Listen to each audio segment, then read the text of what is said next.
Perfection.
This is the almond tree.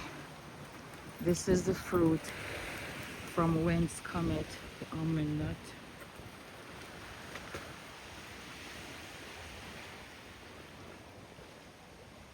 It's not almond season, so there's only one green one, but when it ripe it's yellow.